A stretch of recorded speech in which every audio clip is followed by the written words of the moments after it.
In this video, the trajectory of strategic studies will be discussed about the moment when modern warfare takes place, where we have, for the first time, a set of nation-states with permanent professional armies. This differentiates this type of conflict in the dynamics of the relationship between the forces from what we see, for example, at the time of the Roman Empire, where only the Roman Empire had a standing army. We will also talk about Clausewitz's concepts and how he reads the problem of war and the transition he is going through in a process from limited war to total war, in which we have society's entry into the conflict. It will also be discussed how the area of knowledge that was previously limited to the military and diplomats came to rely on the presence of society through the French Revolution, the transformations of the world wars, and the atomic bomb. In the beginning, the first important thing about the advent of strategic studies as an area of knowledge is that strategic studies was not born as an academic field but as a technical one. It was composed of military personnel. Permanent professional forces emerged at that moment to optimize the machine of violence produced by the phenomenon of the modern state. The objective of the strategic study at that time was specific and focused. It was about how to train troops and how to win battles. There, the classic authors of strategic studies began to emerge. We have Clausewitz and Jomini, for example. They are members of the European armies that seek to develop an effective war machine. Clausewitz has a particular idea about the place of war. We have the idea that war is the continuation of politics by other means. It is not an end in itself. It is a resource to be used by a political strategy. War is an instrument of the state. We have the perception that war is limited. One of the things that allow the national state to consolidate and become hegemonic as a form of organizing the political community is the fact that maintaining professional and permanent national armies, especially in the context of the 17th and 18th century Europe, is very expensive. The function of war for the statesman is to have a certain political result, whatever it may be. For Clausewitz, war only makes sense if it is subordinated to a conception of strategy that transcends war. Within the political objectives of the state, there is a role for what must be faced through the phenomenon of war, and the moment from which war is guided and the moment from which war is no longer needed. Clausewitz and the limited war. His conception of war was very particular about the role of war. He understands that war is the continuation of politics by other means. Therefore, it is an instrument of the state. This means that it has a clear political objective. It is possible to see and determine when the war ends and what is not part of it. War is perceived as something limited, since it was expensive to maintain permanent and professional armies. Furthermore, borders, instruments of war, and financial resources contribute to the war being limited. At that moment, the state became an indispensable organization. It was the only one with the capacity to mobilize resources for the war, which were difficult to maintain and could not be wasted. In the period between the 18th century until the French Revolution, it was common to see wars for specific territories, with armies smaller than the Napoleonic one. The aim of the war was to increase borders, so for example, Germany invaded a piece of France and vice versa. Instruments of war were expensive and difficult to handle. It could not run campaigns that were too large or that penetrated too far into the enemy's territory. As they would have fewer men, they would easily be trapped in another territory. Limits on financial resources also limited the war. Professional armies were very expensive to assemble and train and equip. The European winter made mobilization difficult. In winter, the army should return to its country, since there was no way to organize a functioning army. Thus, there are technical and financial limitations that make Clausewitz create the idea of limited war. Absolute war, the ideal war. The counterpoint to the concept of limited war was absolute war. It can be understood as the essence of war. It was the purest logic of war. For example, we think of water from the point of view of chemistry. We can identify its components, we know the point at which water boils, etc. That's because we understand its molecular structure. The water we drink, boil, etc. is not pure water. Real-world water is not pure. Even distilling it is not pure. This is the same relationship between absolute war and real war. To understand the war as it is fought, it is not enough to understand the essence, but the circumstances that interfere in it. Absolute war is not total war. It is the idealized war. It allows us to understand the essence of warfare so that it can be applied within its limits. For Clausewitz, total war should be avoided. A total war is when, instead of the war serving the political objective of a state, it has no defined strategic objective. He thinks about the dilemma of religious wars that Europe went through in the 17th century. They were ideological wars and had no defined territory. When there are religious wars like the 30 Years' Wars, an individual's very identity is a threat. So a Protestant is a danger to a Catholic. Total war is seen in the transition in the face of changes that Napoleon imposed on the war. In the 19th century, given the context of the French Revolution and the impulse of the counter-revolution that followed, once the French took power, this puts France in a very vulnerable position because they did not have the troops to face all these powers at once. Military recruitment becomes an option that changes the dynamics of war. Mobilization changes because with mandatory recruitment it starts to recruit with a much larger amount than before. We also have a shift in the point of view of how we are going to operationalize these forces because in professional armies the weapons and tactics used were very sophisticated, and we would have a hard time implementing them by armies composed of a non-professional portion. There is a need to change the way the army works. The French citizen became engaged in war, as no other citizen of a force facing Napoleon in that context was engaged at the time. War was not an everyday affair. This changes a lot with Napoleon because there is the ideological element. Napoleon transforms the state wars into the nation wars, a nationalist war. There is this absolute and ideological character of total war.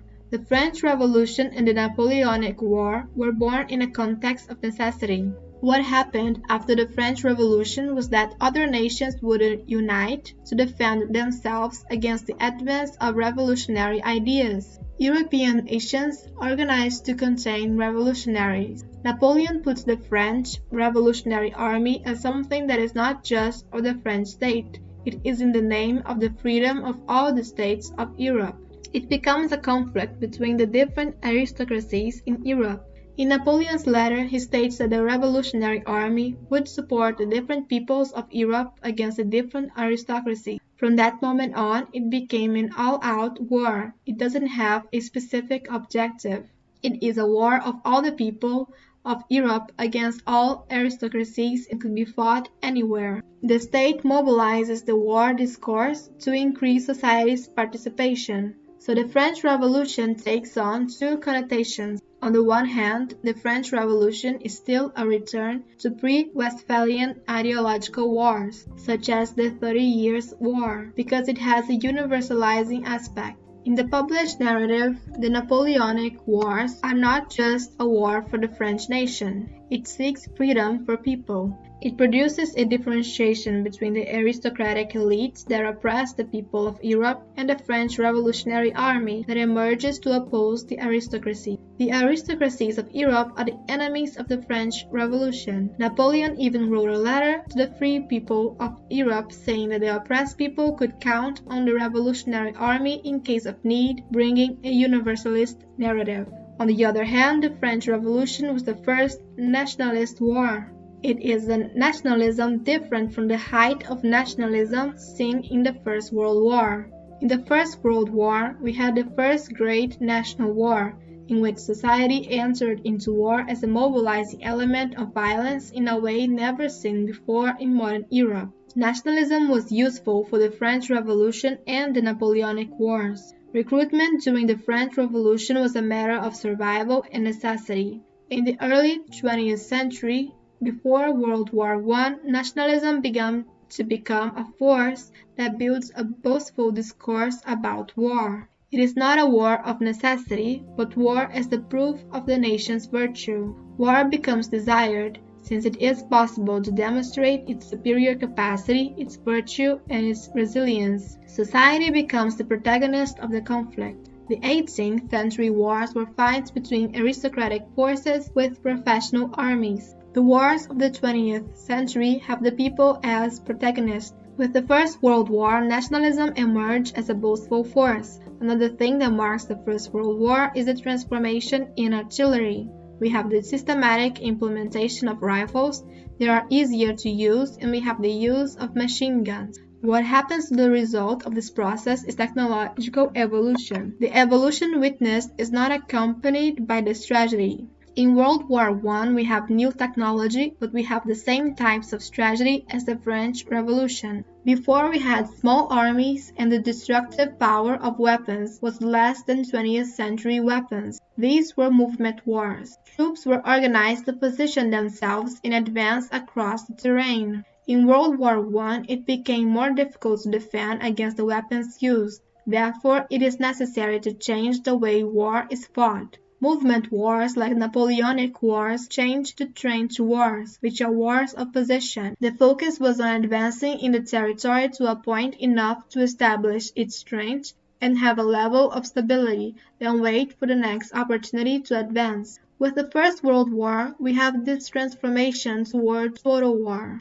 But it is something brought about by the change in technology, where we have the expansion of war in the middle of society. In addition to machine guns and trenches, we have chemical weapons such as mustard gas. Because of this element, society becomes more aware of the scourge of war itself.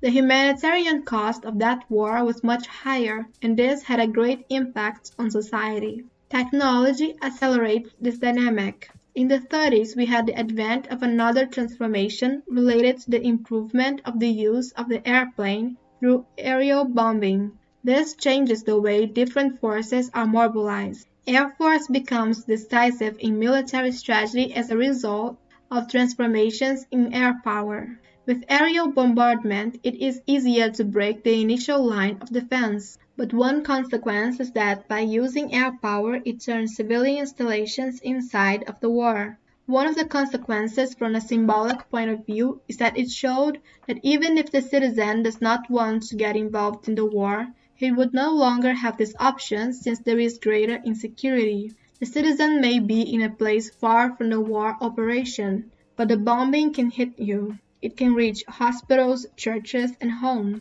This makes civil society a target of violence. So society at first was absorbed within the dynamics of war by becoming the protagonist of violence. And secondly, it is absorbed into the dynamic war as it becomes a strategic target for violence. In the Spanish Civil War, bombing changes the operational element. Air power becomes a preponderant power and air forces begin to emerge in sequence. But we also observe a symbolic element that characterized that moment after the aerial bombings, which is this idea that no one is really safe.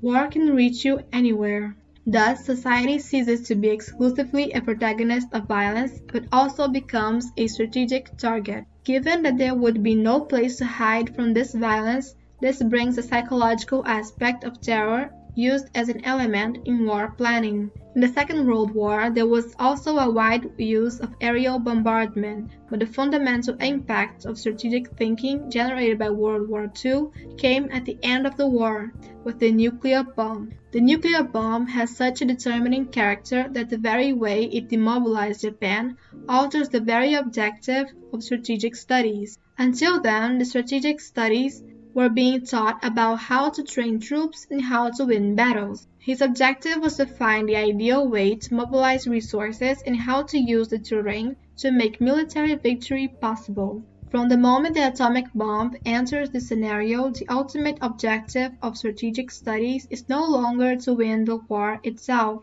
but to prevent war from happening. Therefore, the dynamics of war have changed. Thus, the focus is now on the idea of deterrence. Strategic thinking from the Cold War onwards became very centered on the notion of deterrence, on how to instrumentalize deterrence, and on the consequences of the dynamics for the relationship between powers in the international system at that time. We have a shift in research into strategy. The point is that the power of that weapon is so unprecedented that it was possible to envision that there would come a time when the cost of a war fought with nuclear weapons between two powers would be unacceptable to society as a whole. So it was no use advancing strategic thinking to optimize the implementation of nuclear weapons. The purpose of thinking about war becomes to develop strategies to prevent this type of war from happening. It's not that there wouldn't be war anymore. The idea is that strategic thinking must generate answers so that they can achieve their goals without resorting to a war on this scale. The outcome of a war on this scale can have consequences that are unacceptable. So we have a new moment in strategic studies in which we have these two dimensions.